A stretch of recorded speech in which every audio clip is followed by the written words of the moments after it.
Welcome to the Tech Egg. Don't get scrambled. Enjoy the video.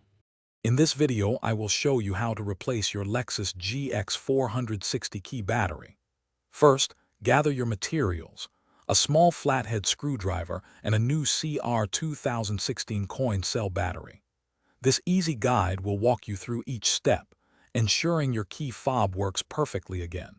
You'll be able to lock and unlock your vehicle remotely in just a few minutes, restoring full functionality to your key. Before we begin, let's make sure you have the right tools. You'll need a small flathead screwdriver, which is crucial for carefully prying open the key fob without causing damage. The replacement battery required is a CR2016 coin cell battery. These are widely available and inexpensive. Having these items ready will make the replacement process smooth and efficient. Now let's open the key fob. Look for a small notch, usually on the side where the emergency key slides out. Insert the tip of your small flathead screwdriver into this notch. With a gentle twisting motion, carefully pry apart the two halves of the key fob. Be patient and avoid excessive force to prevent damaging the plastic casing.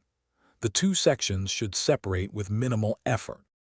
With the key fob open, carefully remove the old CR2016 battery. Note its orientation. The positive side, usually marked with a plus sign, typically faces upwards. Insert the new battery into the compartment, ensuring the positive side is correctly oriented. Finally, align the two halves of the key fob and press them firmly together until you hear a satisfying click, indicating they are securely reassembled. Test your key fob immediately. Thanks for watching. Consider subscribing if I helped unscramble your problems.